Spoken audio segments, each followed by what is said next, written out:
नमस्कार, मैं हूं ऋचा शर्मा और आप देख रहे हैं न्यूज फॉर नेशन। गोपालगंज हत्याकांड मामले में बिहार की सियासत तेज हो गई है।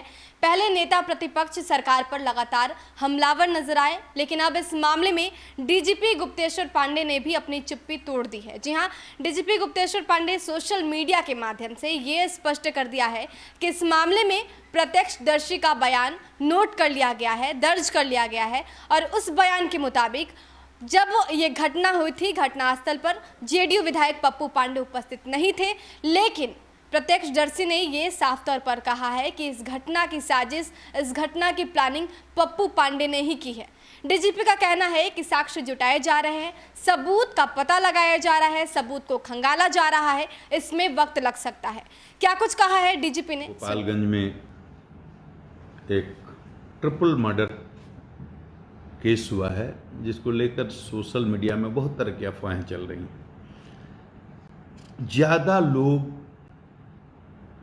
जो पूरी तरह से घटना को नहीं जानते हैं,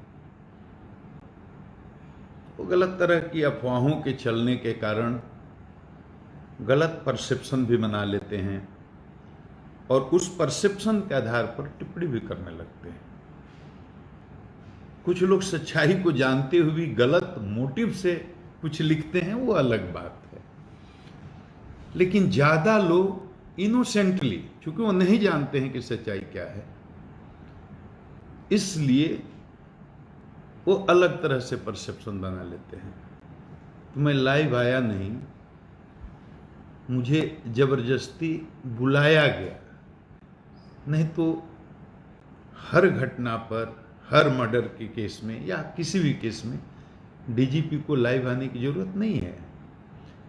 हमारे एडीजी हेडक्वार्टर ही प्रेस कॉन्फ्रेंस करते हैं। मैंने आज तक 1.5 साल में कोई पीसी नहीं की है। एक भी पुलिस मुख्यालय से एडीजी हेडक्वार्टर पुलिस विभाग के प्रवक्ता हैं और हर महत्वपूर्ण घटना पर वो प्रेस कॉन्फ्रेंस करते हैं। मुझे आना पड़ा। सोशल मीडिया पर इतने तरह की खबरें चली कि मुझे जबरदस्ती आना पड़ा ताकि लोगों को मैं बता सकूं कितने बड़े बड़े जनसंहार हुए हैं इस बिहार में, कितनी बड़ी बड़ी घटनाएं हुई हैं। कभी डीजीपी कोई आता है फेसबुक लाइव पर, उसकी जरूरत नहीं। लेकिन ये कांड थोड़ा अलग है। जैसे हत्याएं तो बहुत होती हैं, तो सब हत्या का केस देखने कोई डीजीपी जाता? कोई डीजीपी किसी मर्डर केस, डकैती, कोई केस देखने नहीं जाता। लेकिन मैं गोपालगंज गया। किस लिए गया? कि वो हत्या का जो केस हुआ था वो बहुत महत्वपूर्ण था। 5 बच्चे हैं, 3 मुसलमान के हैं, 2 हिंदू के हैं, 5 माइनर हैं, आपस में खेलते हैं, एक साथ घूमते हैं, बहुत गहरी दोस्ती है, रोज की तरह एक दिन खेलने जाते हैं। 4 बच्चे तो शाम को लौट आते हैं, एक बच्चा नहीं आता है। बच्चे के घर के लोग पूछताछ करते हैं, ये चारों बच्चे झूठ बोलते हैं। कड़ाई से पूछताछ होती है तो सुबह बताते हैं एक बच्चा नदी में डूब गया। आगे आगे आते हैं, पीछे से पूरा गांव आता है, उस पर तो अनुसंधान चल रहा है, डूब गया या डुबाया गया। लड़के के पिता ये प्राथमिकी दर्ज करते हैं कि इसको मार करके डुबा दिया गया और चारों दोस्तों को अभियुक्त बनाते हैं, 2 और को बनाते हैं। अब मारकर डुबा दिया गया या डूब करके मारा। लेकिन कहीं दिल्ली से बैठे बैठे कोई न्यूज चला देता है कि बालक की मस्जिद में बलि दे दी गई। अब इतना बड़ा हंगामा मचता है, ये न्यूज इतनी तेजी से फैलता है कि पूरे गोपालगंज ही में नहीं, गोपालगंज के बाहर आसपास के पड़ोसी राज्यों में और दिल्ली तक बड़े बड़े लोग ट्वीट करने लगते हैं, प्रेस कॉन्फ्रेंस करने लगते हैं और बाहर ये परसेप्शन बनने लगता है गोपालगंज गांव के बाहर कि सही में किसी हिंदू लड़के की मस्जिद में बलि दे दी गई। डीआईजी को भेजता हूँ, एसपी को बोलता हूँ, वो भी जाते हैं, खंडन करते हैं, प्रेस को बताते हैं कि सांप्रदायिक मामला नहीं है, लेकिन कोई असर नहीं होता। मुझे लगता है कि पूरा बिहार कहीं ऐसा न हो कि फसाद में फंस जाए, मजहबी नफरत की आग में झुलस न जाए, तो मुझे जाना पड़ता है। गोपालगंज में 3 घटनाएं हुई हैं लगातार। ये तीनों को आप समझ लीजिए और तीनों की क्या स्थिति है उसको समझ लीजिए। उसके बाद आप अगर निष्पक्ष हैं तो आपको पूरी तस्वीर क्लियर हो जाएगी। 3/5/20 को एक मारपीट की छोटी घटना होती है जिसमें सतीश पांडे, मुकेश पांडे अपने गांव में किसी भगवान तिवारी को पीटते हैं और उसका एक मुकदमा होता है। उसमें उनका वारंट प्रे हुआ, अरेस्ट भी हो गए, वो तो बात अलग है। मैं हत्या की बात कर रहा हूं। सबसे पहले 9 मई को उचका गांव थाना में बरवा मठ के पास शंभू मिश्रा नामक एक व्यक्ति की हत्या होती है। इस शंभू मिश्रा की हत्या में 6 आदमी को नामजद अभियुक्त बनाया जाता है। इसमें 2 आदमी के विरुद्ध जांच में आरोप के लिए अभी साक्ष्य नहीं आया है, 4 आदमी के विरुद्ध साक्ष्य आया है। तो पहली हत्या, इसमें एक ही आदमी की गिरफ्तारी हुई है, 3 फरार हैं, 2 के खिलाफ साक्ष्य नहीं आया है। ये पहली हत्या है 9 मई को, जिसमें जो सतीश पांडे है उसके किसी नज़दीकी आदमी, जो बहुत दिन से बताया जाता है कि 30 साल से उनके साथ रहते थे, शंभू मिश्रा की हत्या होती है। ये पहली। उसके बाद ये बहुचर्चित कांड, ट्रिपल हत्याकांड की घटना होती है 24 मई को। ये हथुआ थाना में होती है। इसमें अपराधी आते हैं। अब घटना कैसे होती थी? अपराधी आते हैं, अपराधी का लक्ष्य क्या है, टारगेट कौन है? जयप्रकाश चौधरी। उनको मारने के लिए आते हैं, उतर के उसके बारे में पूछते हैं। जयप्रकाश चौधरी जी के पिताजी महेश चौधरी भी वहाँ हैं, उनकी माँ संकेतिया देवी भी वहाँ हैं, उनके भाई शांतनु चौधरी जी वो छत पर हैं। जैसे उन लोगों को पता चलता है कि ये लोग अपराधी हैं और जयप्रकाश चौधरी को मारने के लिए आए हैं, तो डंडे से 2 लाठी महेश चौधरी मारते हैं एक अपराधी को। संकेतिया देवी अपने बचाव में ईंटा फेंकती हैं और ऊपर से शांतनु चौधरी अपने भाई के जीवन की रक्षा के लिए गाली देते हुए बोलते हैं मैं तुरंत उतरता हूं। ये तीनों लोग को ये अपराधी गोली मार देते हैं। गोली जयप्रकाश चौधरी को भी लगती है, वो आज भी हॉस्पिटल में है। मुझे ये भी नहीं पता था कि पीएमसीएच में है, आज हमको पता चला। तो 3 व्यक्तियों की ये मृत्यु होती है। एक मोटरसाइकिल वहां से बरामद होती है। अब ये 24 तारीख को शाम को घटना होती है, बयान आता है, 25 को इसका सुबह में एफआईआर होता है।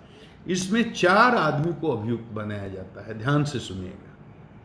वादी हैं इसके जयप्रकाश चौधरी जी, जो 4 आदमी को प्राथमिकी का नामजद अभियुक्त बनाते हैं। पहला सतीश पांडे, दूसरा मुकेश पांडे, तीसरा बटेश्वर पांडे।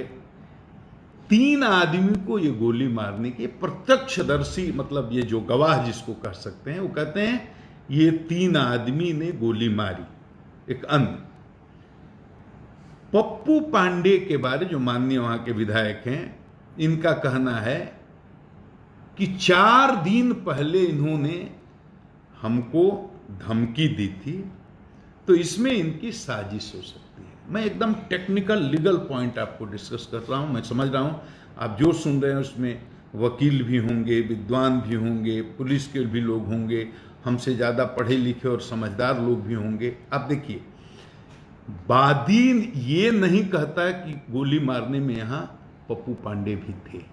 वो कहता है लिखित कि 4 दिन पहले हमको एक जगह पर मुकेश पांडे और पप्पू पांडे ने रोक कर हमको धमकी दी। यहां घटना स्थल पर पप्पू पांडे के होने की बात तो वादी भी नहीं करता, साजिश की बात करता है। अब साजिश क्या है? साजिश आपके मन का संदेह भी हो सकता है, मन का विश्वास भी हो सकता है, ये सच भी हो सकता है और ये गलत भी हो सकता है। कानूनी रूप से चार्जशीट करने के लिए साजिश के बिंदु पर अनुसंधान करके साक्ष्य जुटाना पड़ता है और वो एक टाइम टेकिंग प्रोसेस है, उसमें समय लगता है। मेरा इतना ही कहना है। 3 आदमी जिसको वादी ने बताया कि ये गोली मारने में थे, सतीश पांडे, मुकेश पांडे, बटेश्वर पांडे, तीनों गिरफ्तार।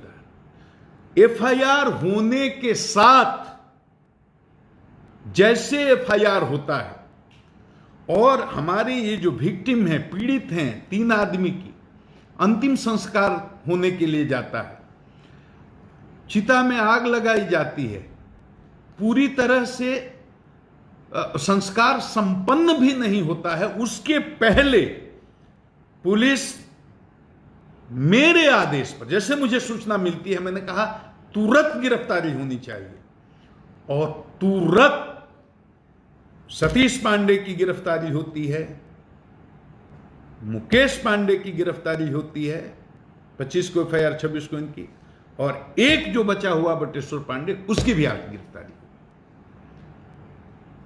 तीनों जिसको घटना स्थल पर गोली मारने की बात बताई जाती है, तीनों की गिरफ्तारी हो गई।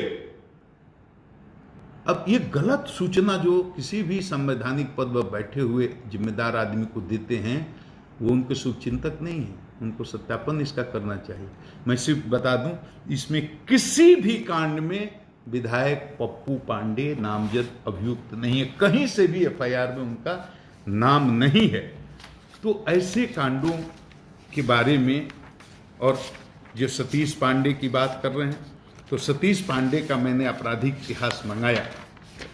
ये वो सतीश पांडे हैं जो 45 केसों में इनका नाम है। अभी ये वांटेड नहीं है किसी केस में, सब में बेल ले लिए, वो अलग बात है, मुकदमे कोर्ट में वो अलग बात है, लेकिन ये सतीश पांडे पर 45 केस हैं, और केस चोरी के हैं, डकैती के हैं, आमसे के हैं, हत्या के हैं, हत्या के प्रयास करने के हैं, अपहरण के हैं। तो सतीश पांडे अपराधी हैं, और जिस दूसरे माननीय की बात कर रहे हैं उनके भी आपराधिक इतिहास है, मुकेश पांडे के भी आपराधिक इतिहास है। तो जो जिसका आपराधिक इतिहास है उसके साथ समझौता करने के बजाय मर जाना पसंद करेगा। अब मेरा क्या है, हम पर भरोसा रखिए और इस बात का भी भरोसा रखिए कि पुलिस किसी के दबाव में नहीं है। सरकार की तरफ से स्पष्ट आदेश है, एक एक आदमी को चुन करके निकालिए जो गुंडों का, क्रिमिनल का और ऐसे अपराधियों का रैकेट चलाता है, चाहे वो किसी जात का हो, किसी मजहब का हो। स्पष्ट खुला हाथ है पुलिस को। हमें काम करने में सहयोग करें, और अंत में जनता से मैं यही कहूँगा कि मुझे आपके प्यार की बहुत ज़रूरत है, आशीर्वाद की बहुत ज़रूरत है, लेकिन इतना प्यार न करिए कि लोग जलने लगें। मैं आपका सेवक हूँ, मुझे आप पर पूरा विश्वास है, और मैं बाकी लोगों से कहूँगा, सब लोगों से, कुछ भी लिखने के पहले, कुछ भी बोलने के पहले ये ध्यान में रखिए कि काम करने वाले पदाधिकारियों का अगर मनोबल टूटेगा, ये बिहार के लिए अच्छा नहीं होगा। मेरा आप सबों को प्रणाम।